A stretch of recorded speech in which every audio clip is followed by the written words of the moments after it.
বালুরঘাটবাসীর কাছে এটি একটি খুশির খবর। এবার বালুরঘাট থেকে সোজা চলে যান দিল্লি। ভোটের মুখে চালু নতুন এক্সপ্রেস। যদিও তৃণমূলের দাবি, যেই দিন থেকে বালুরঘাটে রেল পাত পড়েছে সেই দিন থেকে দিল্লিগামী ট্রেনের দাবি ছিল। ভোটের আগে এই ঘোষণা কতটা কার্যকারী হবে তা বলা মুশকিল বলে কটাক্ষ করেছেন তৃণমূল জেলা সভাপতি সুভাষ চাকি। কিন্তু তৃণমূলীরা যা কথাই বলুক না কেন, ভোটের আগে একটা খুশির খবর বালুরঘাটবাসীর কাছে। এই প্রথম বালুরঘাট থেকে দূরপাল্লার ট্রেন চালু হতে চলেছে বালুরঘাট স্টেশন থেকে। বেজে সামনে ভোটের দামামা, এসে গিয়েছে লোকসভা ভোটের নির্ঘণ্ট। এদিকে ভোট ঘোষণার কিছু সময় আগেই বালুরঘাট দিল্লির নতুন এক্সপ্রেস ট্রেন ঘোষণা করে দিল ভারতীয় রেল। শনিবার দুপুর 2টোর দিকে রেলের তরফে নতুন ট্রেনের নোটিফিকেশন জারি করা হয়।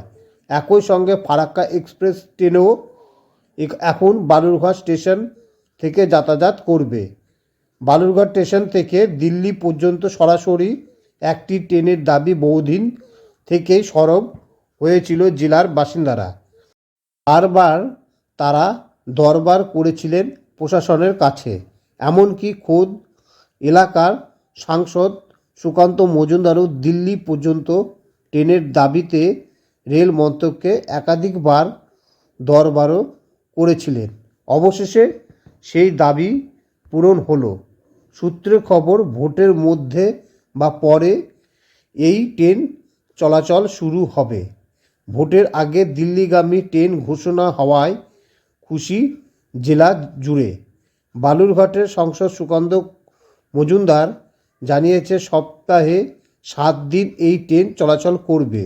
রেল তরফে যে নোটিফিকেশন জারি করা হয়েছে সেখানে উল্লেখ করা হয়েছে 2টি নাম্বারের ট্রেন সপ্তাহে 3 থেকে 4 দিন মিলিয়ে 7 দিনে চলাচল করবে। এদিকে দিল্লি ট্রেন ঘোষণা হতে বালুরঘাটে বিজেপি জেলা কার্যালয়ে আনন্দ উচ্ছ্বাসে মেতে উঠেছেন দলীয় কর্মী সমর্থকরা। ব্যান্ড বাজিয়ে এদিনে আনন্দ উল্লাসে মাতার পাশাপাশি সাংসদ সুকান্ত মজুমদারকে ধন্যবাদ জানান দলীয় নেতৃত্বরা। প্রসঙ্গত, কিছুদিন আগে বালুরঘাট থেকে শিয়ালদহ পর্যন্ত সরাসরি একটি নতুন ট্রেন পরিষেবা চালু হয়েছিল। তার মধ্যে এবার নতুন ঘোষণা, জোর চর্চা গোটা জেলাতেই। এবার বালুরঘাট থেকে সরাসরি যাত্রীরা ট্রেন ধরে দিল্লিতে যেতে পারবে এবং দিল্লি থেকে সরাসরি বালুরঘাটে আসার সুবিধা হয়ে গেল এই নতুন ট্রেন ঘোষণার মধ্যে দিয়ে। ভাড়া নিয়ে এখনও কোনো কিছু ঠিক হয়নি, তবে ইতিমধ্যেই জানা যাবে যে বালুরঘাট থেকে দিল্লি পর্যন্ত যাতায়াতের যে ট্রেন ভাড়া কত এবং ফিরে আসতে কত, তা কয়েকদিনের মধ্যেই জানা যাবে।